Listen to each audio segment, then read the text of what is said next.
Josias experience. Like, you know that you know that you know that you know that you know, you know that you know that you know. This is the Josias experience. I know that I know that I know that I know, I know that I know that I know that I know, I know that I know that I know that I know. This is the Josias experience. Yo sé que lo sé que lo sé, yo sé que lo sé que lo sé. Good morning. Good morning. How are you, my friend? I'm doing good. I've been doing this thing, and it's been going good so far. Good morning, Austin. Good, glorious morning. How are you? Do you know Holly? The first time I'm seeing Holly. So I met Very Holly. nice to meet you, Austin. Me too. Yeah, I met you and the crew at different times. Holly, I met her, I think a couple years ago.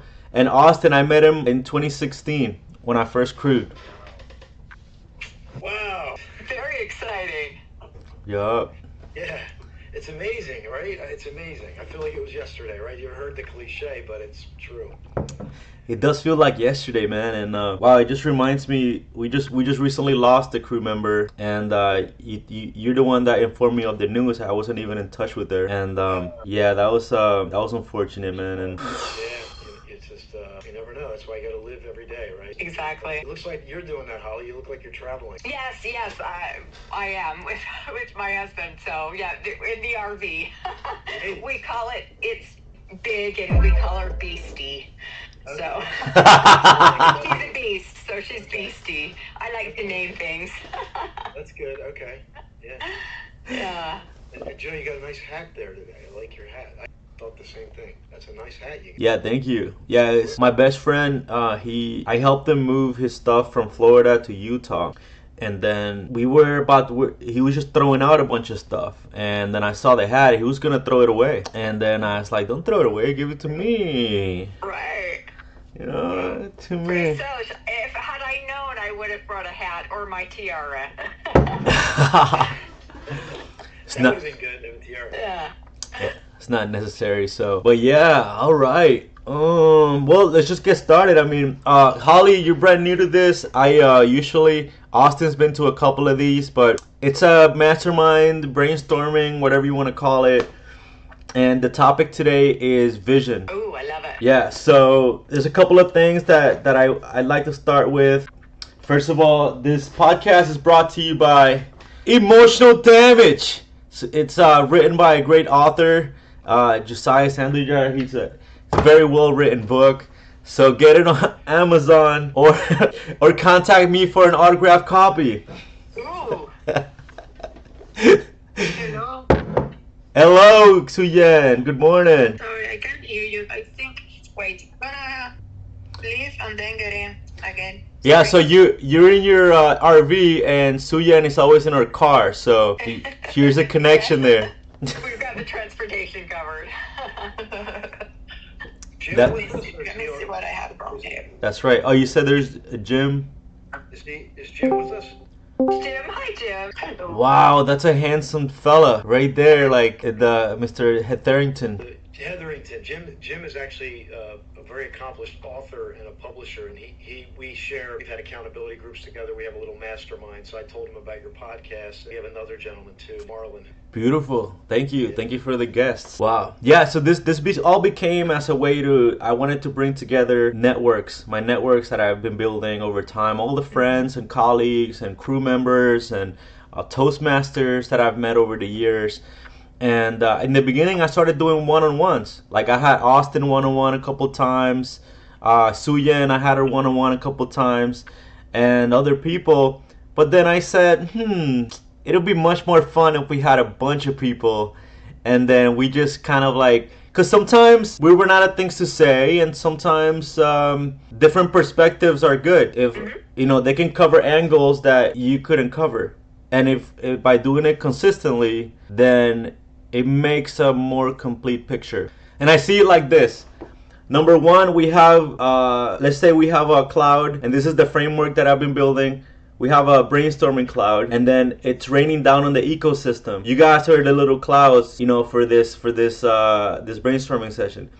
And then in the ecosystem, we have a farm, we have a garden, and we have a house in the middle. The farm has the thoughts. It represents thoughts. The garden represents emotions, like Tony Robbins says, like we need to cultivate like all the positive emotions in our garden. So the flowers represent the garden, and then the house represents like how we bring everything in to process it, and we develop products or services, you know, not necessarily in a business context, but in every context we can develop things by processing it accurately. So the topic for today is vision, and a couple of things here. I have a framework that leads to vision, and it starts with curiosity. So you have curiosity, and the mnemonic for that is the cat. So you got a cat playing with a yarn ball, and it coincides with like mystery Eric von Markovic's cat string theory, where you hold something just out of reach or something. So that exemplifies curiosity. And then we have awareness, curiosity and awareness, which leads to intention, which leads to vision. Thoughts? Well, I know I've never been a cloud before, and I love that idea. Congratulations. Curiosity is important, and I love the idea of curiosity because it leads to play. I know in my past I have had a tendency to go into the serious of trying to figure out, okay, you know, just the purely logical brain of there's a problem and I'm going to solve it, and then I can end up beating my head into a wall because I'm not, you know, exploring other options. And so by approaching something with curiosity, it sort of causes you to take a step back and see the situation as it is, not in the feeling. So I love that. Interesting. Austin? Give me the floor. I mean, we could talk about this for an hour. I'll just share the first thing that I thought about was hold the vision. I think, well, I have many things to say on vision. Holding the vision, I think, because I have many visions through the process of purpose development. I think emotion is what drives emotion, comes from purpose. That's where we can cultivate the vision and hold the vision. Not only hold the vision, but continue to go back to your garden reference, where that vision needs the emotion. Because a lot of times people could have a vision and they feel the opposite emotion because the vision's not real. I had this vision, but the vision's not real. So now the emotions can go the other way. So you really have to cultivate that garden of emotion that continually supports that vision. I think when that emotion, I wrote about this in my book, when you intensify that emotion, what really happens is that the vision is no longer in the future, it's now. So that as that emotion intensifies, it's almost like it goes off from the yarn, it's out of the way, and now it's here. And that's when people say, I just woke up one day. Right? You've heard people say that. I just woke up one day and then, oh my gosh, it was like my biggest dreams and goals happened. Why? Because they cultivated the emotional part, and they can't stay apart. That's what's beautiful. They cannot stay separate. They must come together. And I guess that goes into the law of attraction a little bit. Little snippet on what I was thinking talking about vision. Yeah, Xuyen. So for vision, I like the curiosity things because curiosity is what drives you to do things. If not, you're done. You're never gonna try anything, right? And for the vision, yes, emotions are so important. But when you have a vision, you have to the emotion that drives that vision is your excitement. So when you start to losing that because you're in the process, that's when you sit back and tap into the fear, right? Into your doubts. Those doubts are the one that keep you holding back, but you need to keep looking to feeling the excitement of things to keep that reminding you. That's why I have this vision. That's why I want to do it. Keep reminding you the excitement of that vision and holding to that emotion. Wow, let's hear from the handsome. Let's hear from the handsome Hetherington. Well, I appreciate that, and I'm going to use that tagline, the handsome Hetherington. I like that. So, I love that word curiosity. You know, it just kind of, got me thinking. I was thinking about my granddaughters. I have 2 granddaughters and a grandson, and they're curious about everything, right? How things work, how things operate, how to make things happen, how to crack an egg without spilling it all over the place. They're curious about all those things, and I think throughout life we exchange curiosity for other people's vision, and we lose sight of our calling. We lose sight of where we're headed, what made us curious, what made us investigative when we were younger. I think there's a point where we can sometimes exchange our curiosity and just take on someone else's vision, and then we lose sight of what our purpose is. We lose sight of who we are and where we're going, And I think part of what Austin was sharing is, now these need to come back together, because I work with people all the time that are in their 40s and 50s, and all of a sudden they realize, hey, I lost my curiosity, I lost my sense of adventure, I lost my sense of purpose. I need to discover who I am, because I'm no longer fulfilled with what I've filled my life with. I'm not, it's not fulfilling me anymore. And I think it really does come back to that curiosity. And if we could become more childlike in our curiosity and our sense of adventure, I think we would rediscover purpose and discover it at a new level. Whoa. Okay, welcome, Josh. Hi, how you doing? Gotcha. Are you another one of Austin's friends? Yeah, I think so. That guy, I don't like him. I don't know what's wrong with him. I don't like him. I don't know. I just got in. Are you okay? Are you okay, man? Like. Yeah. Okay. All right. All right. So just to summarize, I was just kidding, by the way. I don't know if you caught that, but we're doing a brainstorming session here, and the topic is vision. And the way we frameworked it is, we have a cloud. We're all clouds here. Let me just pin myself real quick. I'm having trouble with. We're all clouds, and then we're sprinkling water droplets of ideas into the ecosystem. The ecosystem consists of a garden, which represents emotions. We have a farm, which represents thoughts. And then in the middle, we have a house, which is where we process everything. We put the flowers in the pot, and we put the food in the oven, and then we come up with products and services in the form of processed ideas. Not to be confused with processed food. So, do you have any thoughts to share? No. That's amazing. All right. So here's the second thing that I was thinking about the other day. I thought about this. Well, there's two things. Number one is patterns. We talked about patterns last week, so I want to revisit that a little bit. The number 9, for example, you multiply the number 9 times any number, like 9 times 8, I think it's 81. Or 9 times 7. 9 times 8 is 81, and then you add those two numbers together and you get 9. So it's a loop, creates a pattern. 9 times 5 is 45. You add 4 plus 5 and it creates a 9. So it's a loop, it's a pattern. So in vision, we start seeing patterns if we are in an environment where we are. So that's a part of vision. You got to see like things, but not only things that like we can see like at first hand, but if we pay attention close enough and long enough, we start to see patterns. And patterns become frameworks or maps. And like Stephen Covey says, the map is not the territory. However, the maps help us navigate the territories. So that's why we have like maps. It's not reality, but it does help you to see like things or navigate through things. So I came up with this word today. It's called navigonisms. Navigonisms, yeah. Okay.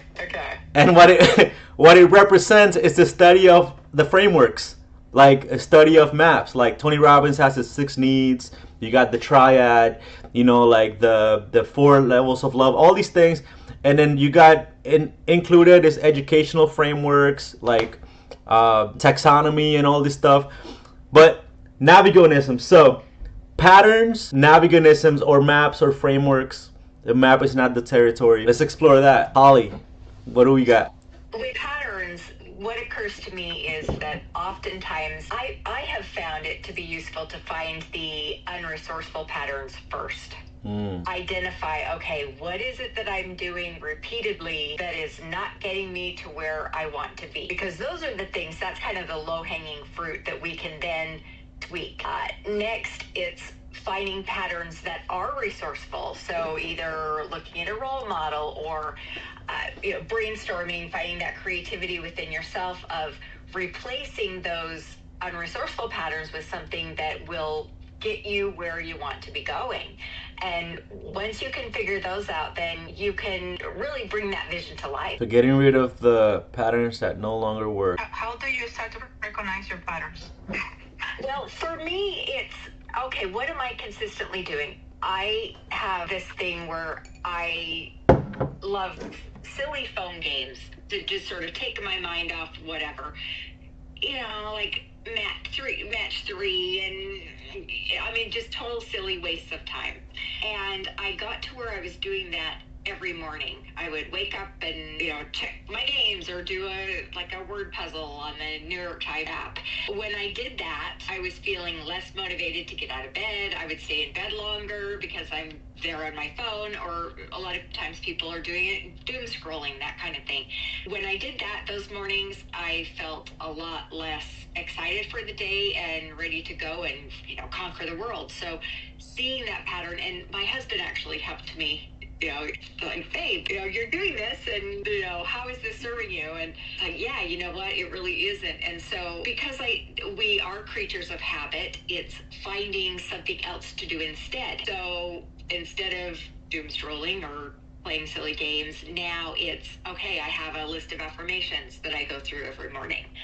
I do priming. I've shifted my habits to be resourceful, where I'm still using that time to kind of get into the day, yet it's more active and more positive to set me up. So you have to get aware of the results that you are getting on that behavior. And I guess for me, that's the hardest part to identify, right? Like when I am aware of my pattern, is because of my habits, is because, oh man, I'm repeating something and I'm banging the same wall again. Why? But to get to that point, it's not everybody gets to there. Like, not everybody question that, right? And for me, it was like, I feel stuck in my life, right? I feel that something is not moving in my life, any area, financial, whatever, relationship. So what is that I'm doing in my life? What is that I'm repeating, right? So that's when I start to see my habits and my patterns. But to do that, I have to start writing. Okay, let me write. Let me get all this emotional dump in a paper. And then go back. Oh man, I'm repeating the same drama. What is it? What is it that I'm not doing? What is it that and my problem was that I was not taking action. I was avoiding something. But it's hard to find that, like. Well, this is, I got something for this. This is where you pause and breathe, Austin. Yeah, it's funny. I was looking for this before I started. You asked, a wise person can see their own folly, not be offended by it. And one of the things that I was writing down is that your patterns are the same response. And most of us have been trained to go to fight, flight, or fright. When there's pressure, we got to make money, we got to make the bill, pay the bills. Even if we want to get to that big goal, it actually creates a stress response instead of a powerful connected part. So that pattern, we just keep reacting the same way. And a lot of times what people do, they won't just react the same way. When the stress increases, they'll double down on the old behavior, thinking that if I just run the wrong direction a little bit faster, I'm going to get there. So that's why my mantra is pause and breathe. And the pause and breathe could be this moment. It could be today. It could be your weekend. Giving your life a pause and breathe. Because, I'll go back to Josias' reference. It's beautiful because the house is where we process. So the pause and breathe is like the house. You step out and you just go, I am just going to give myself time to sit. And even when that stress response is at a fever pitch, I'm not going to react. I'm going to breathe. And then once you get through that, your whole being starts to connect, and then something deep will come from there. And that one deep thing changes everything. It changes the pattern that you've been doing. I just speak from my own story because I was on a quota for 19 years. So my pattern was stress response, get to the future, chase.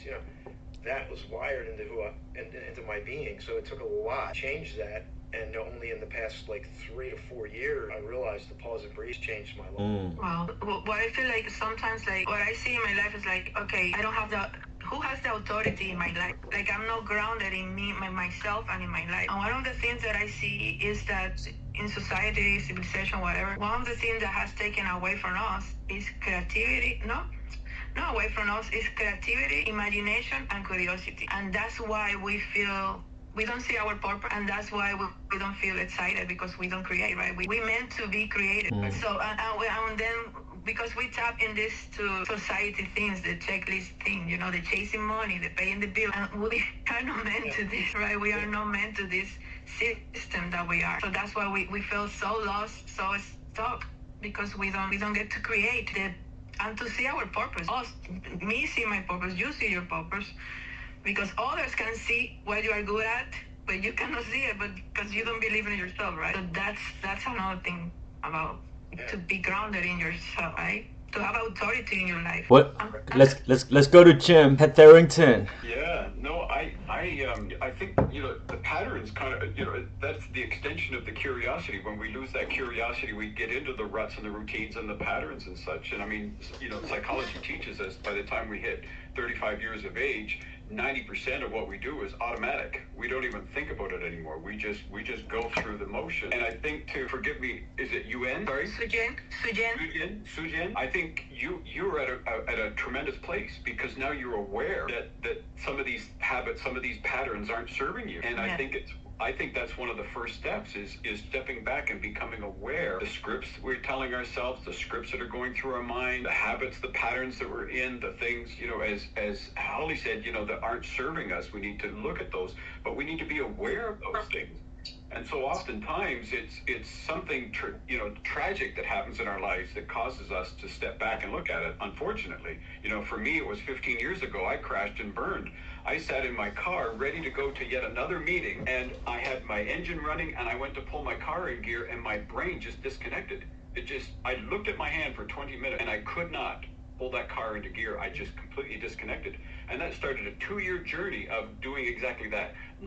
Becoming more aware of what I was doing, what I was chasing, because I realized that I had a vision of success, but I really didn't define it clearly. And I didn't really have things in place that were serving me and taking me to where I was just running on a different hamster wheel. I got out of the corporate world and started working for myself, but I was just exchanging it for another hamster wheel, and it wasn't serving me until I became aware of it and went, wait a second, I need to pull everything back together and start looking at why I do, how I do it, and really begin to put purpose back into it again. So I think you're at a perfect stage where you're aware of it.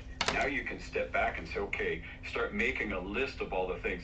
There's 5 steps I usually take my clients through, and that's the first one, is awareness. Because like the old expression says, you can lead a horse to water, but you can't make him drink. And the first step, I think, is just becoming aware that we're thirsty, aware that there's something in front of us that we need to enjoy. And I think that's one of the first steps is just becoming aware, because then we can start to pull in stuff that's going to serve. Wow, Jim, that's powerful. I think, Jim, can I just piggyback on something you said? I loved what you said about success. You'd been going for success and just trading in the hamster wheels. I have found it to be something that we have to define our own success. And it sounds like that's what you did when you're like, I literally can't put my car in gear. What society or what other people's idea of success was didn't align with your blueprint of what success was. And so by you defining, okay, this is what success in my life means, you were able to move forward. Is that absolutely correct?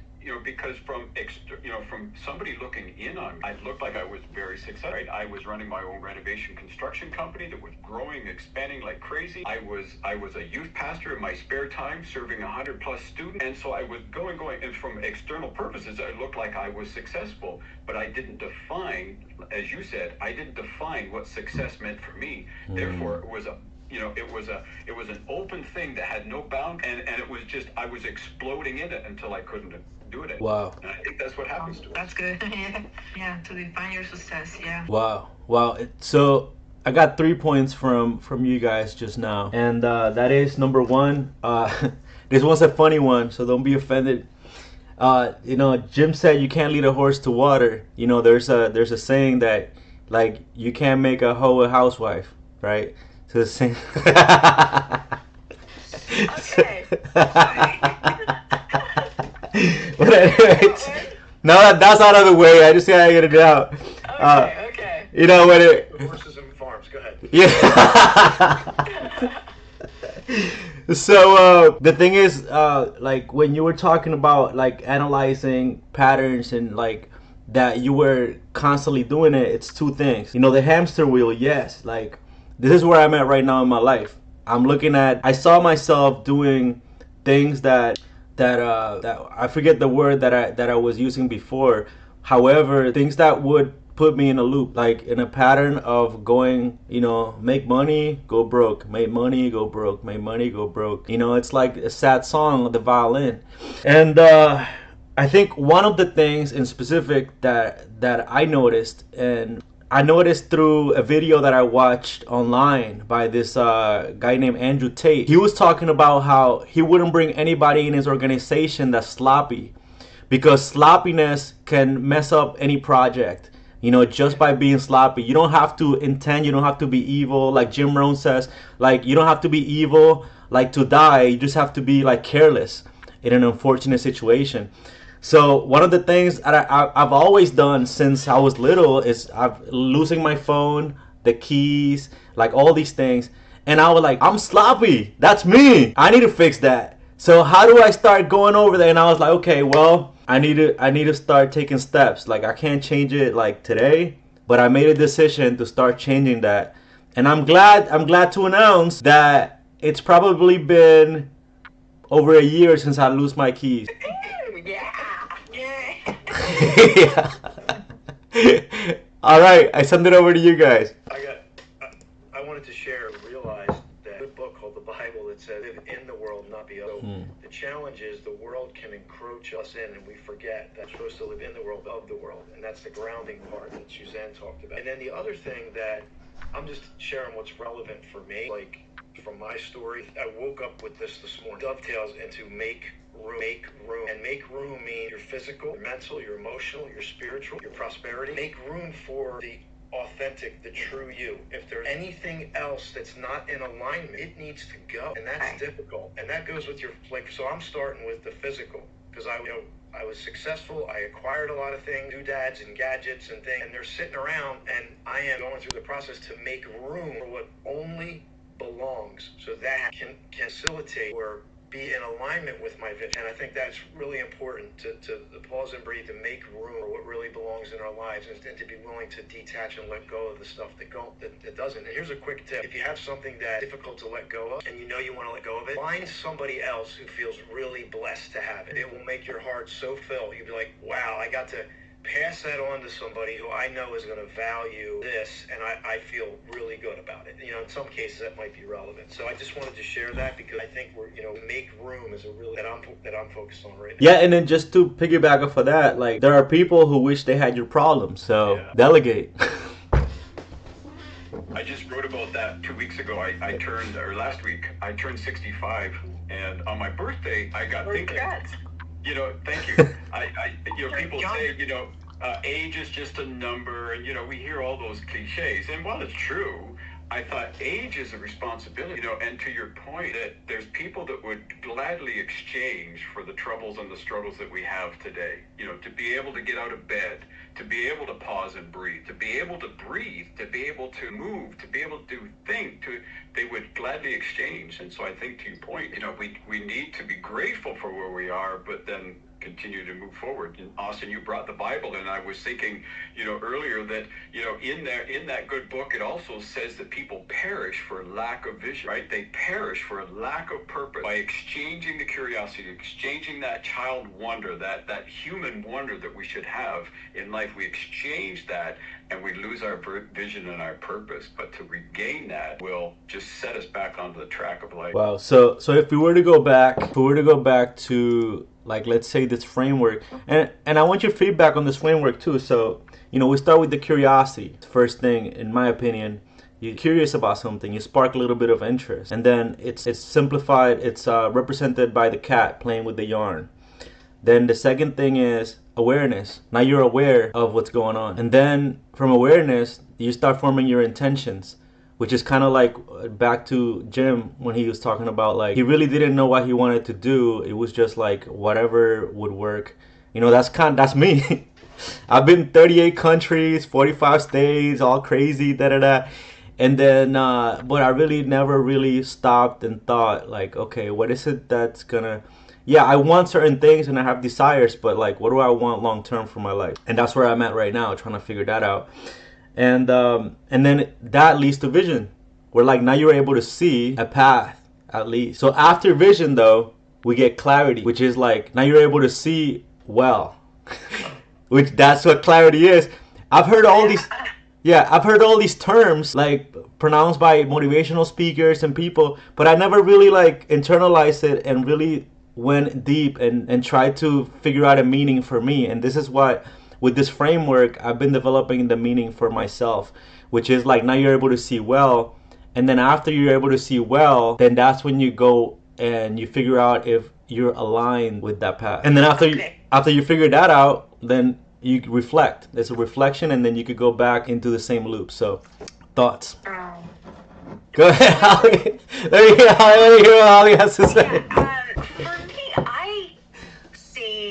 I feel that it's important to know if it's in alignment before you proceed. But how do you know? How do you know? Process. How do you know if you can't see it though? Like, I get feelings, and I think we all do. Okay. You know in your heart, you know in your gut.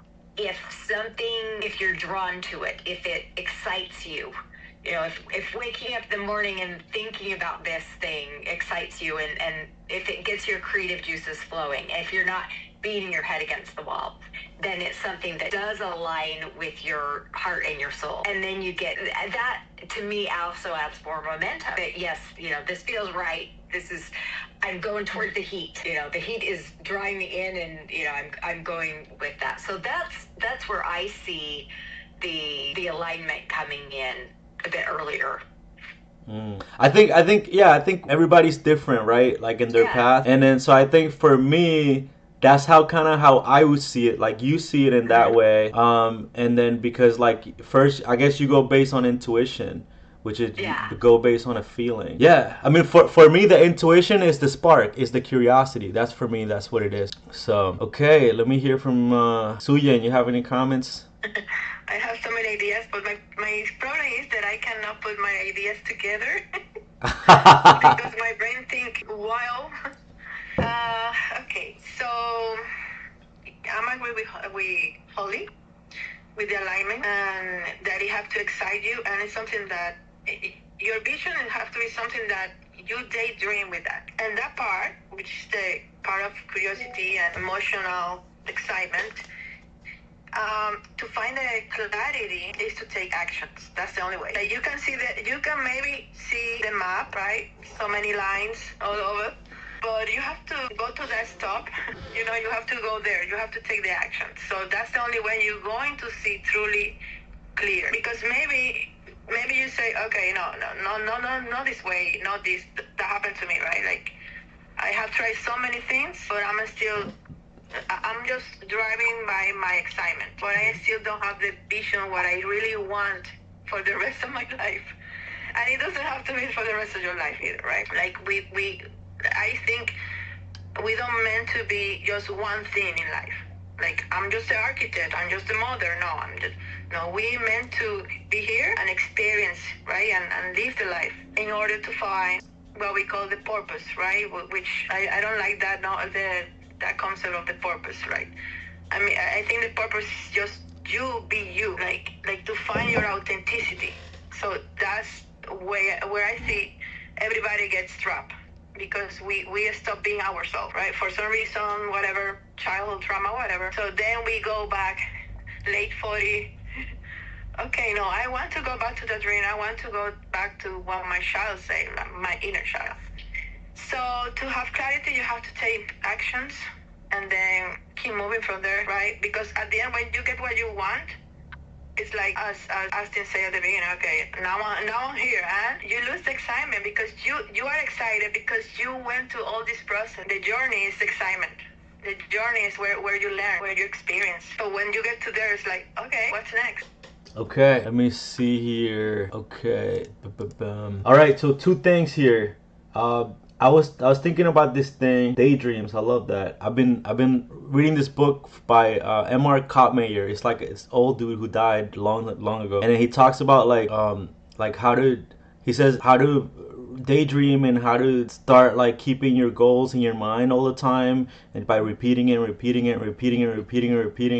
and it's like a job where it's like, any break you get, you repeat that goal, and like the affirmation, you repeat it like in between, like for example, in between sets, like you're talking, now I'm here repeating it, and then it's like we're doing something, and now I'm here, I want $1 million,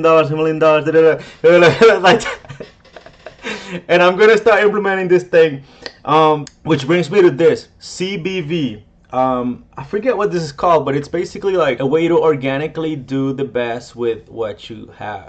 It's like a minimalism framework for businesses to be able to use the minimal resources in order to have competitive advantages. This is the next step here, I think, where how can we use our minimal resources, the resources that may seem to be like something that let's just what we have, it's what we have, how can we use what we already have? We don't have to go outside of this to gain a competitive advantage in our life. On this one, I was going to share this earlier. There's a young guy named Mack, and it speaks to what you're talking about. His thing started with curiosity. He was a young guy. He saw these successful people. Not that this is the visual success that we see, right? But he's younger, so he saw these people in these exotic cars, dressed really sharp. Just anybody that seemed like they had an aura, position, or stature, or success. And his curiosity was, what do you do for a living? One question. And he did it over and over and over again. And he did it so much that it put him on the biggest stages in the world. And there was a segment of him with Tom Cruise, and probably the most pleasant I've ever seen Tom Cruise, whatever. But it was a beautiful exchange, asking Tom Cruise, what do you do for a living? Everybody knows, but just to hear him express it, this young guy from one question. And so you talk about limited resources. What did he have? A phone, a microphone, and a question, and the wherewithal to go out and do it. And I love that story because it simplifies things where we can overcomplicate things. And all he did was start with a question. Yeah. Queen Holly. Oh, just a quick side. So they just Okay. had him on a big news platform, and they said, well, you started asking people with exotic cars. He's like, do you have one? He's like, I just bought one 3 days ago. Cool. And I'm not an exotic car guy, but I'm just saying, so an exotic car is what? Wait, is this the guy that interviews millionaires and billionaires? Well, yeah, he said, well, it probably is the same. See, you probably have seen him because he went viral. Yeah. And he just said, what do you do for a living? But he did it over and over and over again. Yeah, he says like, hey, what do you do? He's like, is this your car? It's like if you're driving a Rolls Royce or something, is this your car? So, Yes. what do you do to be able to afford this car? Boom. Right, exactly. Start conversation. Exactly. So I love that story. It's recent, it's relevant, and we can all learn. I love that. What do you think, Jim? I'm thinking lots over here. No, I love these kind of conversations because I love to sit back and just process. And what I was thinking is that with the excitement, with the feelings, with all those things, I think it all has to start with the end in mind. Like we have to have something that we're pointing it towards. We're taught when we're growing up in school, what do you want to be when you grow up? Well, I want to be a doctor or a lawyer or a dentist or whatever it is. That's the limit. That's putting a cap on it. It's like, who do you want to be? And I think to take it right to the very end, like Einstein says, you start with the end in mind. I do this with my clients all the time. I say, what is it that you want to build? What are you really trying to build? Sure, you might want to write a book or be a coach or do all those things, but what is the goal? What is the end game? Is it having that big luxury car? Is it living that kind of a lifestyle? Because then once we know what that is, then we can start to trace it back and say, okay, this fits, this doesn't fit. This is where I need to go. This is the next step. These are the processes. And to your point, Josiah,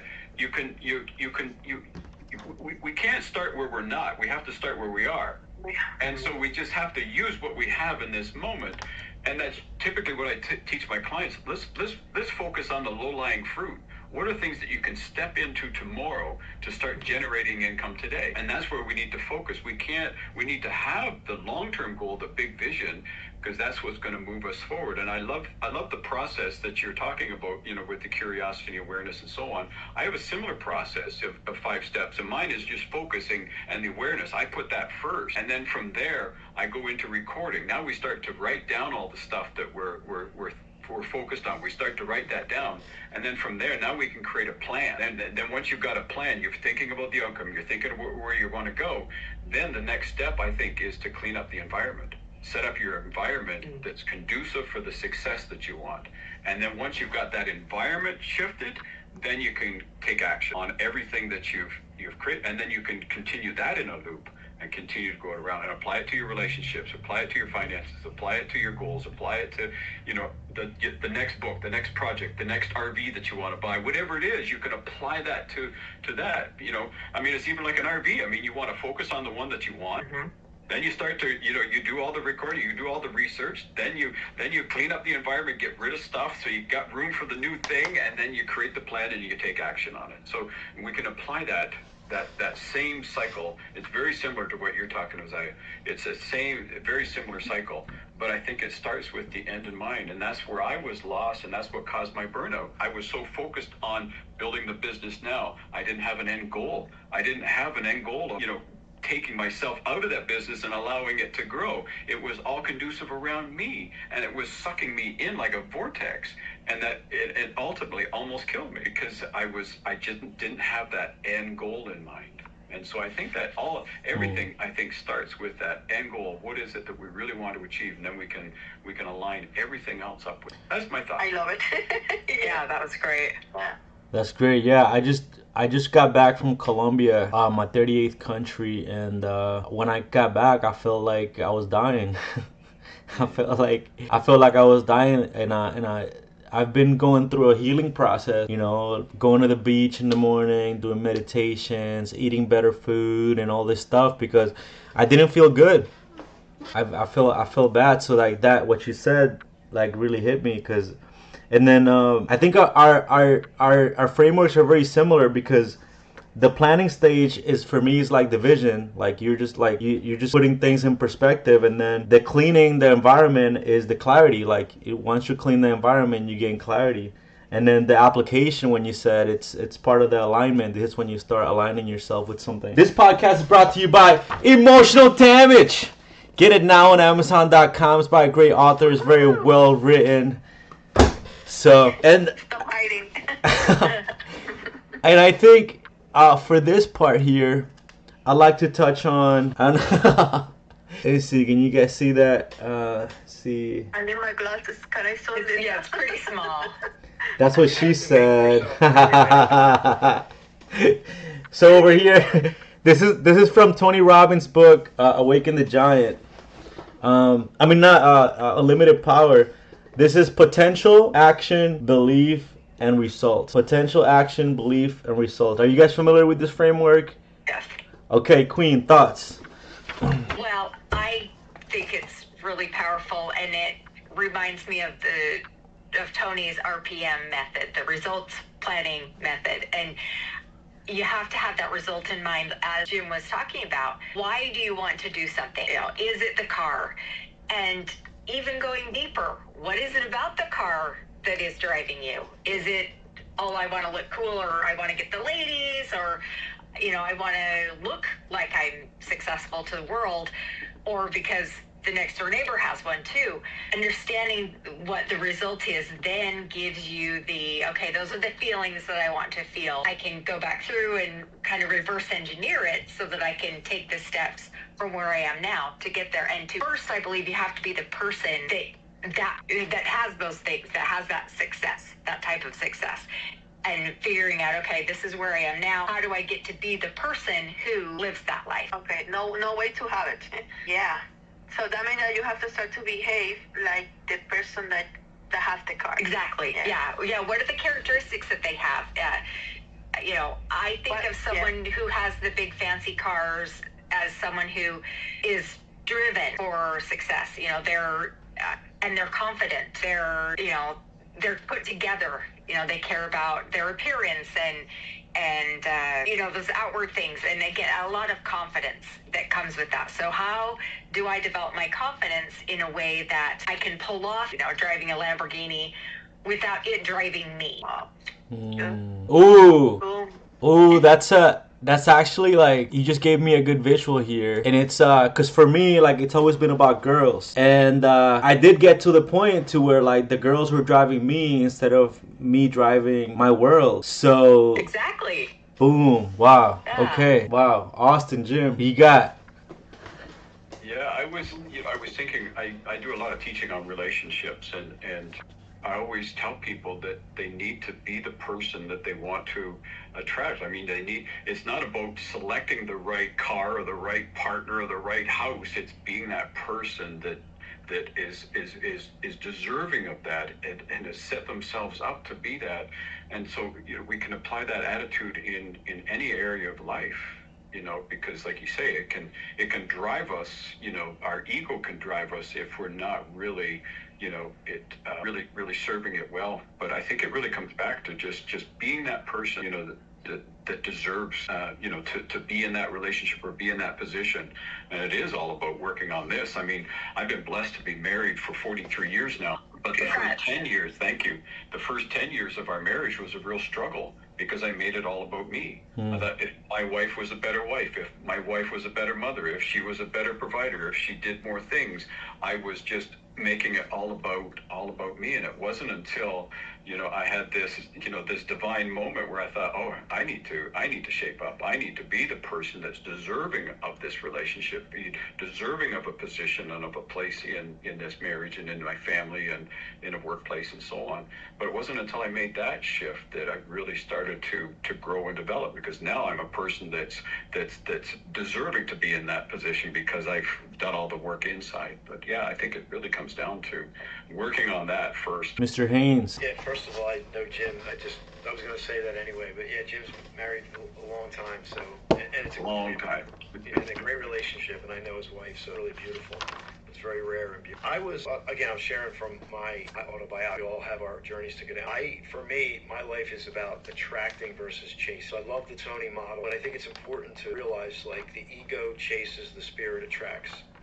And we still need to take action. We still need to know our outcome. But it's more like, I think Holly said this earlier, the alignment part. Being in alignment is so key. And then the action that flows from that alignment is beautiful. It's pure. And that's where the attraction comes in. But I think the key here, and this is, again, for me, willingness to detach. And that means even detach from the vision. Here's why. Because there might be a greater vision or a different vision or an expansion of your vision that you can't see. And I think Jim referenced that earlier as well. And through that, I call it the unexpected. It's, to me, my life, this point, the most unexpected things that I couldn't plan are the most beautiful things. And they're the things that continue to fill me. And they're the things that I continue to fully understand. Because I can't, all the things that have happened, I'm still processing all the things that have happened in my life and starting to realize, oh, and if you're a spiritual person, it's like, oh, that's what God was working. I couldn't see that. Oh my gosh, I'm starting to see it. And I've had this, even this past couple weeks and months, I'm having these epiphany, unexpected visions that are taking place. So I think it's important we have our vision, important to be open. That's being open to what I call in my book the uncertainty threshold. The uncertainty threshold is your ability to get out of your predictability and being able to trust your intuition and step expected. Anyway, that's what's happened in my humbled by it. That's interesting. Go ahead, Xuyen.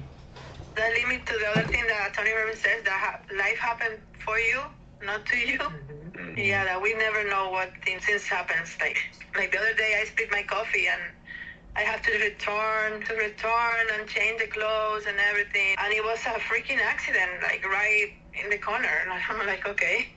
So you never know what happened. You know, right? Like, thank you, God. Yeah. Thank you. Yeah.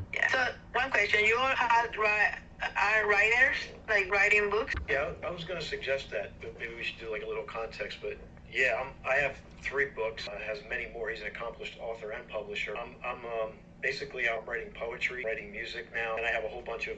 I have a curriculum too things that I run people through that want to work with me. But I just think there's so much power in story, like what we're doing here. We're sharing a little bit of stories, a little bit of nice. But, yeah. Proximity is power. Yes. Yeah, exactly. Oh, this. Here, and I want to write a book. I write a lot of things, but I never share. Well, now with ChatGPT is super easy. This podcast brought to you by. ChatGPT is crazy. This podcast brought to you by Proximity is Power by Josias Jr. Get it on Amazon today. All right.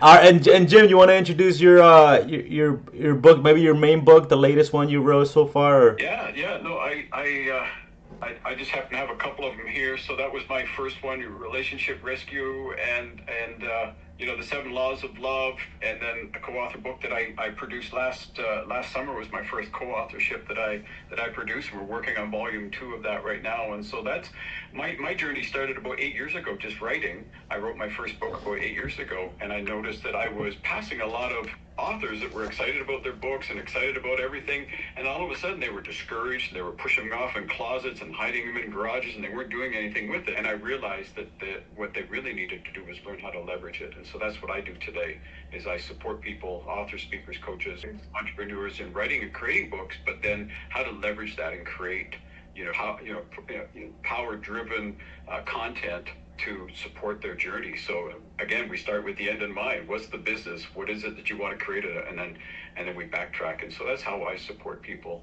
today doing. Jim, can you just reference your other book with the F words? I just think that's really good. The first one. Yeah, it's your relationship rescue handbook, 11 F words to increase the love. And so I've been introduced on podcasts as this is the guy that uses F words to help marriages and relationships. That's crafty. Nice. Yeah. Wow, I feel blessed to be here in this conversation. Yeah, we love F words Thank around you. here. We love the F words. So, all right. So, It's been on the rest of here. so, Now he's dropping F words. Yeah. so let's begin to wrap up. So for the last part of this this podcast, what I would like to do is I started seeing a pattern or a parallel here where, for example, Austin Haynes, he was shifting his needs, because we all know Tony Robbins here. I don't know, Jim, are you familiar with the Tony Robbins frameworks? So he was shifting from certainty to uncertainty because his job was like but me, on the other hand, I'm the opposite. I'm shifting from uncertainty to, you know what I mean? So I want to hit on that real quick. So, where have you, using the 6 needs framework, where were you and where are you shifting to? And I think if we were to tie this into alignment and vision, let's say we can look at like a barometer, and then we have because there are paradoxes. So certainty, uncertainty, but the best place is somewhere in the middle. It's not going full on to one side or another one. We gotta find a balance or a homeostatic place to where we can exist in beautiful harmony and just see the butterflies in the ecosystem, so what would that be like for you? Either now in a shifting moment you had in the past that was very important for you. Are you asking me, Josias, or are you asking everybody? I'm asking whoever wants to go first. I think it's you right now because you just talked. Okay.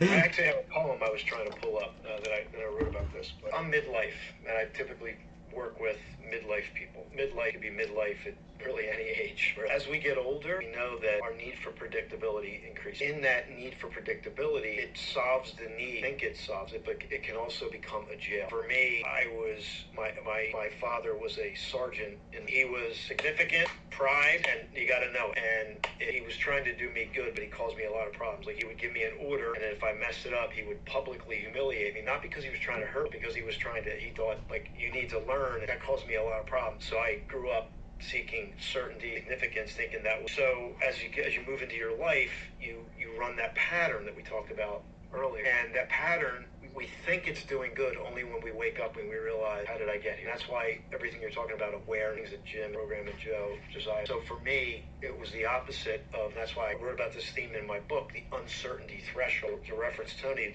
the passion you feel is in direct proportion to the level of uncertainty. This is a paradox you can comfortably handle, right? Or surprise. So it's being aware of that need and being able to lean in and get out of that comfort zone where your growth is going to happen, where fulfillment, where the miracles happen. And so that's something that I'm way beyond my threshold certainty. I'm just way out there. And I'll stop here because it's a deeper dive of what story is, where it's going from here. You just need to be, it goes back to what we talked about, your awareness of you, where you are in this moment, and what you most need. And what you most need might need to get out of that comfort zone, or like Josiah, you might need to say, okay, I got to check off some boxes here. The infrastructure of my life, I need to handle some of that so I can go out and be more like a butterfly. But if I'm just a butterfly all the time, I may lose my home, or I may not have a place to land food, right? So it's just being aware of what we most need relative to our story. Boom! Who's next? Holly, I heard, I saw you were trying to say something. What was it? Well, we didn't get through all of our introductions yet. Oh, go ahead. She's the queen. She's the queen of the Ginger Dome. Yeah. With the human needs, I know that, and a lot of this we've talked about is based on those core childhood wounds that we had, and our needs, we have them in place because we're trying to fulfill something and fill something inside of us sometimes. And we all have all of the needs. My home was certainty and significance. And I know that in my trappings, you know, when I'm not as skilled as I would like to be, I go back to them because those are kind of the emotional home. And it's shifting the emotional home from that into for me, it's the love and connection, being more connected with people, showing my love, and also the uncertainty of the play. You know, Xuyen was talking about how we're meant to be creative and we're happiest when we're doing that. Think of little children. And as Jim mentioned about his grandkids, they are just so excited about everything and have all kinds of questions. Back to what Austin was saying of, you know, asking questions. The better you ask a better question, get a better answer.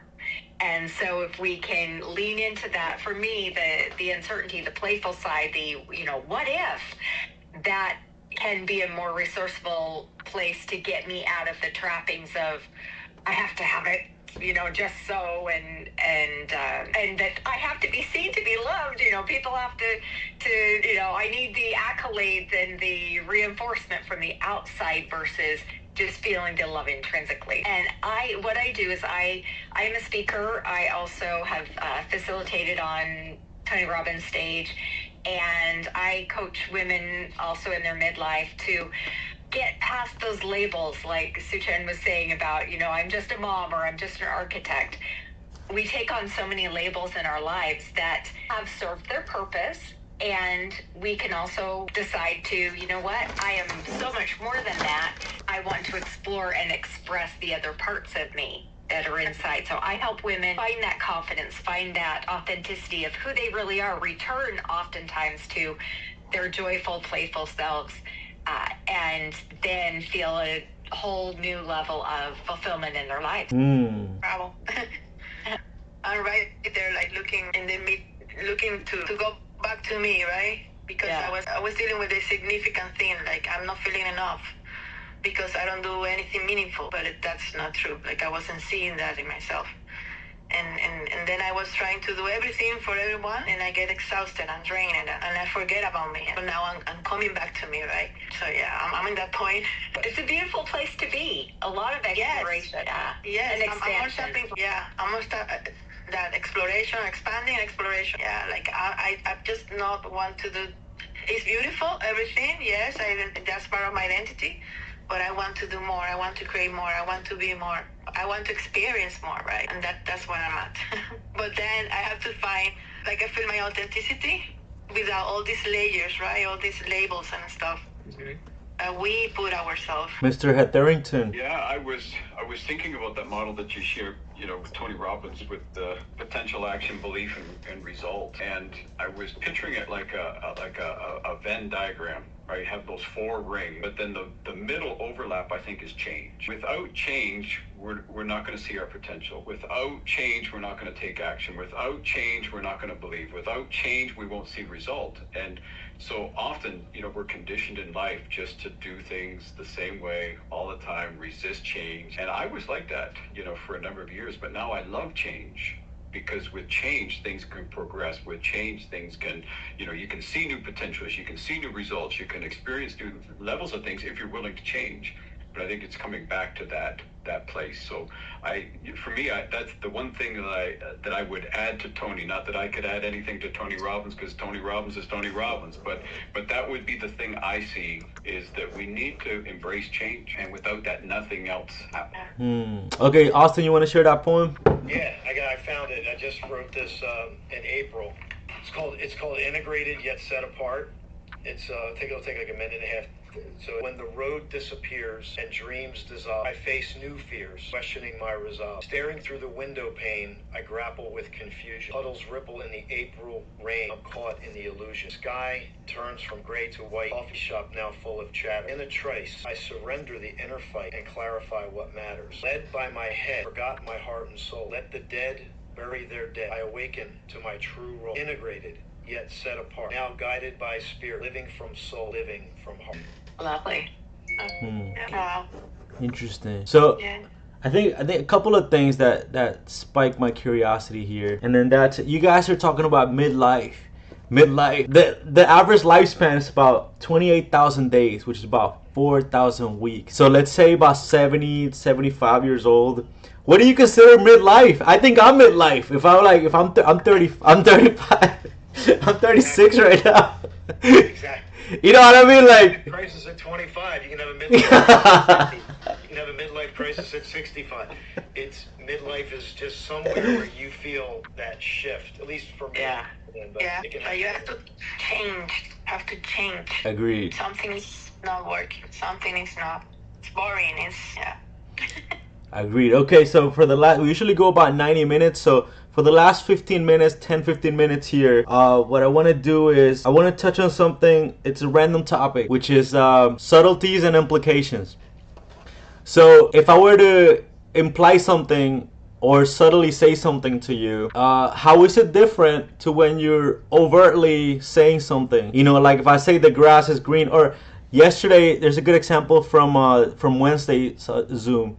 We're talking about the Godfather of Harlem, Bumpy Johnson, and then they asked me, okay, who's that? And I was like, well, it's a gentleman, you know, in the 30s or like in the 40s or 50s that he provided a very useful party product that helped people get parties started. You know, now you guys know what I mean by that. Yes. So instead of saying the overtly fact, I implied it subtly, you know. So I'm just curious what you guys think about, you know, the power of that, you know, which ties back to curiosity, because instead of overtly like just pushing something towards somebody and giving somebody the answer, you subtly imply it to where like it's just out of reach, but like if they can catch it and they can see it, then now they want it more, and then now it becomes something that they actually they're interested in. They're interested, and it keeps their interest. But not only that, like, you know, you could present something to somebody and they're like, I don't want any part of that. But maybe if you subtly make them curious and guide them through, and we have authors here and speakers, so I'm sure you're very familiar with this. So what are your thoughts on this? The two words are subtle and implication. For me, I think it really depends on the context. My mother-in-law is great with her subtleties. Oh, this sure is heavy. Instead of just saying, hey, could I please have help, you know, lifting this cooler into my car? It's, oh, this cooler sure is heavy. And my husband he won't even react. He knows what he's doing and he won't even react. Where I'm like, oh, would you like help with that? You know, and he's like, she should just ask, you know, come out and ask. So I think, you know, depending on who you're dealing with and what the situations are, being overt, being direct can be the best way. Also in relationships, expressing what you need. You know, in a marriage, you know, Jim's been married for 43 years. I'm sure that there are a lot of times where you've just had to be direct in, you know, this is what I need. Having those conversations about whether it's, you know, money talks or religion or sex or kids or, you know, taking out the garbage, whatever it is, having those direct conversations instead of just oh, well, you know, I love it when the garbage is empty inside the house, you know, like, oh, hey, the garbage needs to be taken out. Honey, would you mind? In storytelling, subtlety can often be helpful. I find that when coaching someone, asking those questions can oftentimes spark the interest of, oh, you know, you don't need to tell someone overtly of, well, here's the principle, unless you're in a teaching mode.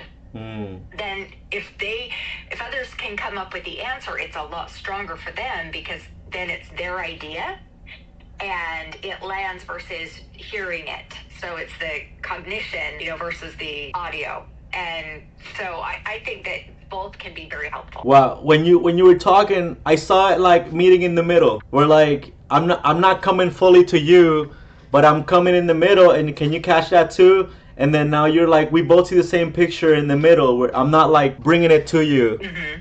So that's interesting. Wow. That's good, because you make the other person to land. like this is my idea. Right. But in reality, you are suggesting, so you are trying that person to have curiosity. Sorry, my English. Yeah. That's beautiful. Jim, what do you think? Yeah, no, I agree with Holly. I think there's a time and a place for both. There's times where we need to be direct and say what you mean and mean what you say, and there's other times where you can be subtle to draw things out. But I agree with the mother-in-law situation, because that sometimes happens in a marriage situation. There's some subtle hints. It's like, just come out and say it, right?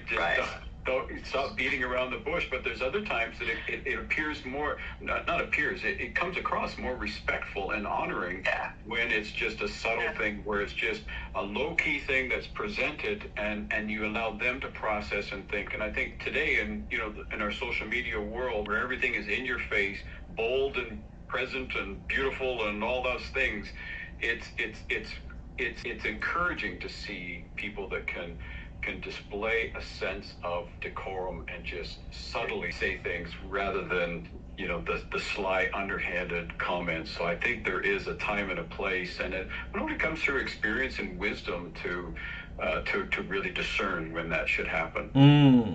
When is it appropriate to come out and just boldly communicate something that's like overtly the thing that you want to communicate? Yeah, I think when you're let's say in a leadership position, where you're directing a team, where you're leading a team, and it needs to be, clear boundaries need to be defined, clear expectations need to be, because I think that's one of the things that happens in that with, we're not clear on our expectations when we can be subtle or insubtle on things, right? But when we're in a leadership position, we can be a little bit more forthcoming, because we're clarifying the expectations, and then it just clarifies and just takes the guesswork out of things. So I think there's moments like that, for example, that it would be, that's when you don't want to be subtle about things. You need to be direct, so that there's no misinterpretation, misrepresentation on what the expectations are. And that leads to a happier team, because they know, okay, if I meet these expectations, then I am being successful in my role,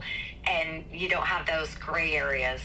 Yeah. Wow, I'm loving this chemistry. Okay, now let's get into the speed round. Okay, so now it's 10 to 20 second answers real quick. So we're talking about leadership here. 21 irrefutable laws of leadership.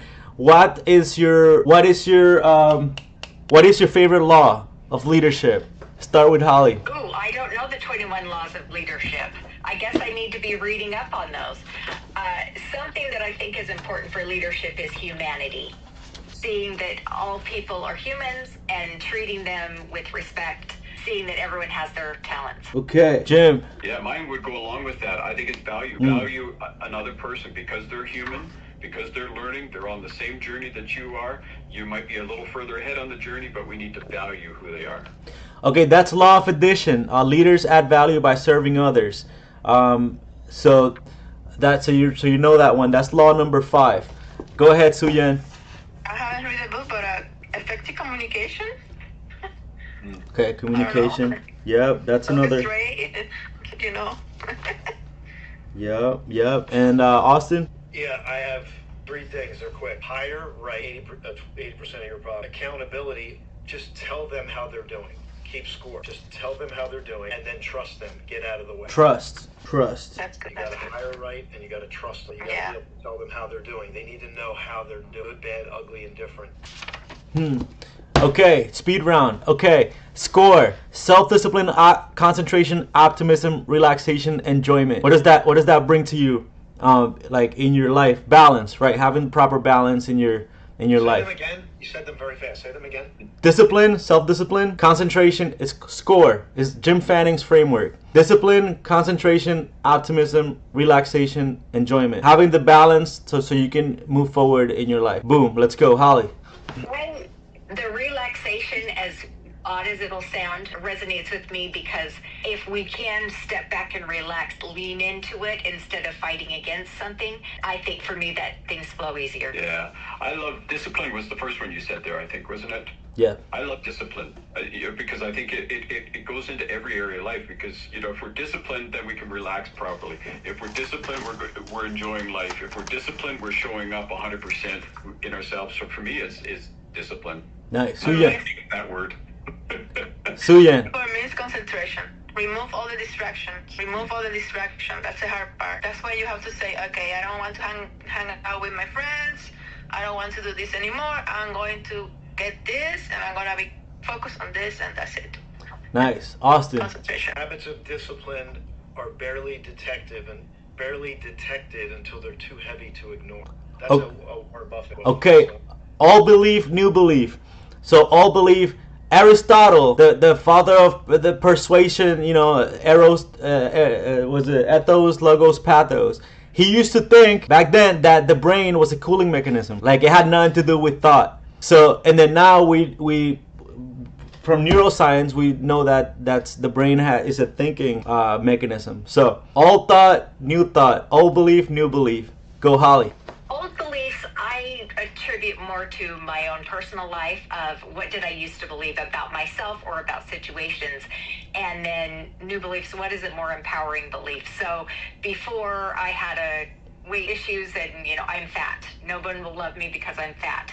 Now I transitioned to a healthy lifestyle and I feel good. Nice. Jim. Yeah, I think we can always build on old beliefs by bringing them into the present and using, because old beliefs were created on with the best data and the research and the knowledge that they had at the time. So we can bring them into the present and we can reevaluate them, add the new understanding that we have, and then move forward with them. Whoa. Xuyen. I'm more like an old belief because there is so much wisdom and knowledge there without all this distraction that we have now. And most of the old beliefs, like a philosopher, right? It's those ideas are now here. It's just that we don't see it because we don't read philosophers, stoicism, all that, But yeah, I'm inclined more into that. Okay, Austin.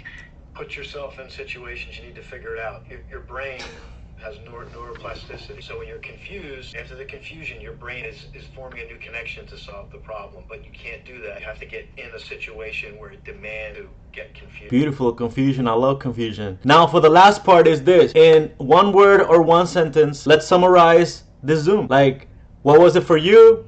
One word or one sentence. Holly. Brainstorming. Brainstorming. Jim. Awareness. Take actions. Take care. Perspective. All right, beautiful. Okay, so we'll end with this. First of all, I'm grateful for you guys to be a part of this thing, and I want to end with this. I've been looking into this exercise, and if you guys will join me in this quick exercise to end the call. Dancing. Go ahead. Yes, it's so close your eyes if you can. If you're not driving, I know you're in your cars and stuff. And then just go to a color. Go to opaque, gray, fogginess, and then just all the mental pictures, just make them blank or black. And then now let's start thinking about nothingness for just a couple of seconds and give your brain that rest, because we spoke about a lot today. So let's birth that love and that gratitude that we have. And then once we start opening again into our day, let's have that trust that anything that we were worried about will automatically work itself out in ways that we may not have even thought about. That's it. Beautiful. Thank you. All right, if you guys... And an honor. Yeah, I feel blessed to be here. We're in the presence of Oh royalty. my God. We have royalty here, Queen Holly. All hail Queen Holly. We're all royal. We all have royalty within. Yeah. Now, does anybody want to announce anything before we leave? No, I was just happy to be here. Okay. Or anything you're working on that you want to tell us about? I want people to go listen. Go ahead, Jim. I'm sorry. Good. No, I was going to say I'm always working on great things, so I'm always happy to connect with people and see if I can support them anyways. Perfect. I'm gonna send Austin the link to the group. If he wants to add you, if you want to join, I'll add you to the group. It's just a group for announcements. Like, it's not like an annoying thing. So go ahead, Austin. I'm going to do a shameless plug for myself and Jim. Jim runs a master call that he does. It's awesome. So I highly recommend you learn about his master call. And I just want you to check out my song. I wrote a song. I'm a new singer-songwriter. It's called the Feel Better Song. It's on all platforms. Go give it a listen. It's called the Feel Better Song. Austin James Haynes. Beautiful. Xuyen, you got anything you want to announce? No. No? Holly? I'm always open to taking new coaching clients and exploring how I can up-level, especially women, lives. And that you can visit my website, fireuplife.com. This podcast is brought to you by fireuplife.com. Check it out in the World Wide Web. It's called the internet. So, all right. Well, thank you, everybody. I'll see you at the next one. Thank you. Bye, everyone. Bye-bye. Take care. Bye. Yo sé que lo sé que lo sé, yo sé que lo sé que lo sé, yo sé que lo sé que lo sé, yo sé que lo sé que lo sé, yo sé que lo sé que lo sé, sé. Tú sabes que sabe que sabe que sabe. Sabe que sabe que sabe que sabe que sabe que sabe que sé que yo sé que tú sabes. Vamos a la chamba, la duda no cabe. Puertas de éxito tengo la llave. Premios de mérito me los gané. Carta de débito ya la llené. Carta de crédito negra, a los millones de dólares. Menudo colaré. En un jet de mi barco yo volaré. Esta semana yo soñaré. En mi cama, en mi casa decorada de arte lujosa en toda la pared. Guardia armado en mi torre Babel. En mi juego he ganado el premio Nobel. Ya los odiosos no pueden joder. You know that you know that you know. Know that you know that you know. You know that you know that you know. This is the Josias experience. I know that I know that I know that I know. I know that I know that I know that I know. I know that I know that I know that I know. This is the Josias experience. Yo sé que lo sé que lo sé. Yo sé que lo sé que lo sé.